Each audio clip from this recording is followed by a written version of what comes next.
जय श्री श्याम दोस्तों, मेरे YouTube चैनल सुबह सवेरे में आपका स्वागत है। आज मैं आपको बुधवार के व्रत की कथा सुनाऊंगी। अगर आपको मेरी कथा अच्छी लगे तो लाइक करें, कमेंट करें और चैनल पर नए हो तो चैनल को सब्सक्राइब करें। चलिए कथा का प्रारंभ करते हैं। कथा है, किसी नगर में एक राजा रहता था। उसकी 2 रानियां थी। बड़ी रानी बहुत ही कुटिल स्वभाव की थी, गुस्सैल, बहुत ही नखरे वाली थी। बड़ी रानी के 2 पुत्र थे और छोटी रानी बिल्कुल उलट स्वभाव की थी। वह बहुत ही नर्म स्वभाव की थी, सबको आदर देने वाली थी, लेकिन उसके कोई संतान नहीं थी। वह गणेश जी की बहुत पूजा पाठ किया करती थी और वह हमेशा गजानन जी गजानन जी गजानन जी बोला करती थी। बड़ी रानी राजा को किसी न किसी बात पर अपने पास रोक लेती थी, छोटी रानी के पास नहीं जाने देती थी। एक बार की बात है, राजा अपने शहर से दूसरे शहर जा रहे थे। उन्होंने बड़ी रानी से पूछा, क्या आपको दूसरे शहर से कुछ मंगवाना है? तभी बड़ी रानी ने बहुत चौड़ी लंबी लिस्ट राजा को बता दी और खाने की, पीने की, अपने बच्चों के सामान की बहुत सारी चीज़ें बता दी। जब राजा छोटी रानी के पास पहुँचे, आपको भी शहर से कुछ मंगवाना है? तो छोटी रानी कुछ नहीं बोली और गजानन जी बोलती रही। तब मंत्री ने कहा, छोटी रानी कभी भी अपने लिए कुछ नहीं मंगवाती, क्यों ना हम छोटी रानी के लिए गणेश जी की एक छोटी सी मूर्ति लाएं। राजा ने कहा, हाँ मंत्री, आप इस बात को याद रखना। अगर मैं भूल जाऊं तो ये बात मुझे याद दिला देना। इस प्रकार राजा शहर को चले गए।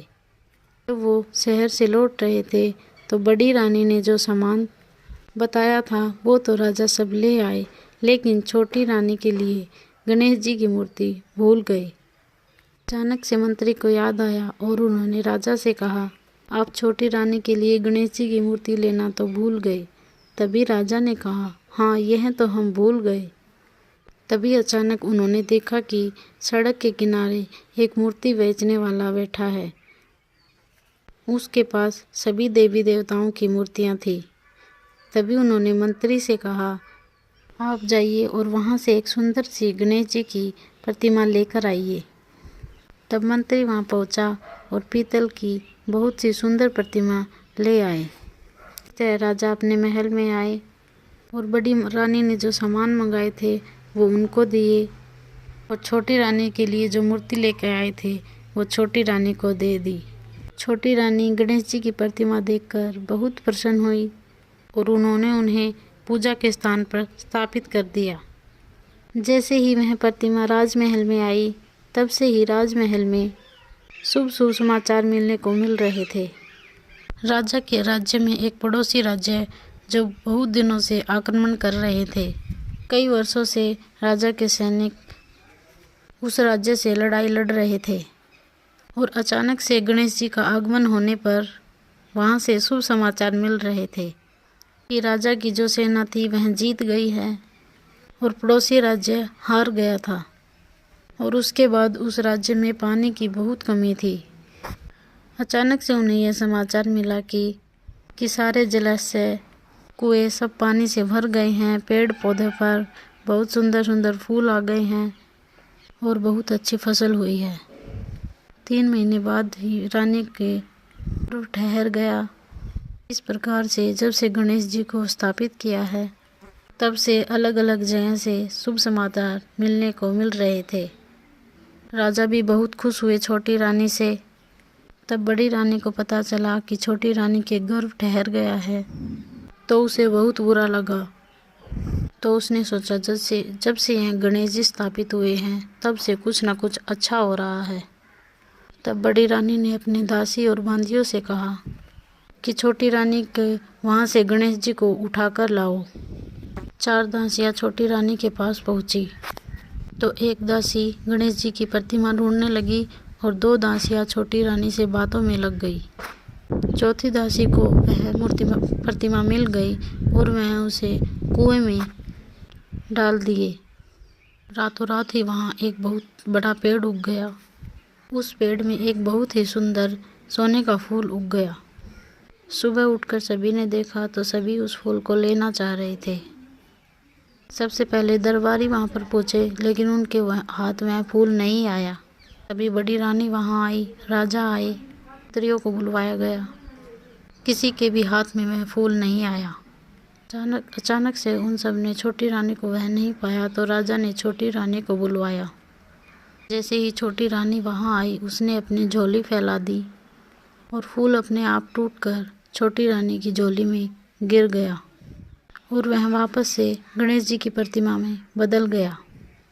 राजा को बड़ा आश्चर्य हुआ कि यह वही प्रतिमा है जो वह कुछ समय पहले शहर से लेकर आए थे। राजा ने पूछा, यह प्रतिमा यहाँ पर कैसे आई?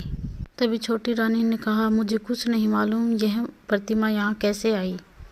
तब वह गणेश जी की मूर्ति गणेश जी के रूप में प्रकट हो गई और गणेश जी बोले, या तो वह खुद बता दे, अन्यथा हम स्वयं बता देंगे। बड़ी रानी ने फिर भी नहीं बताया। बड़ी रानी शर्म से झुकी जा रही थी। अपनी गलती का एहसास था, पर वह बोल नहीं पा रही थी।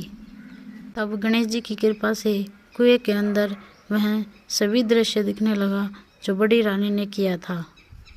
बड़ी रानी ने किस प्रकार अपनी दासियों को भेजकर गणेश जी की प्रतिमा को चुरवाया था, किस प्रकार मूर्ति को कुएं में डलवाया गया था। तब राजा को आभास हुआ और बड़ी रानी को दंड दिया। बड़ी रानी और उन चारों दासियों को किले से बाहर, जो एक पुराना किला था, वहाँ पर रहने का आदेश दिया। इस प्रकार गणेश जी महाराज अंतर्ध्याय हो गए और सब ने गणेश जी महाराज को हाथ जोड़कर प्रणाम किया। और राजा ने अपने महल के अंदर बहुत सुंदर गजानन जी का मंदिर बनवाया और उसके अंदर उस प्रतिमा को स्थापित किया और पूरे नगर में ये ढिंढोरा पिटवा दिया। सभी बुधवार का व्रत करेंगे, कहानी सुनेंगे और इस प्रकार से सभी बुधवार का व्रत करने लगे। और फिर 9 महीने बाद छोटी रानी को एक बहुत सुंदर सा पुत्र हुआ। इस प्रकार छोटी रानी जो बुधवार का व्रत करती थी, उस व्रत का छोटी रानी को पूरा लाभ हुआ। छोटी रानी को इस व्रत का पूरा फल मिला। हे गणेश जी महाराज, जैसे छोटी रानी की सभी इच्छाएं पूरी की, वैसे हमारी भी सभी इच्छाएं पूरी करना। तो बोलिए जय श्री गणेश जी महाराज की।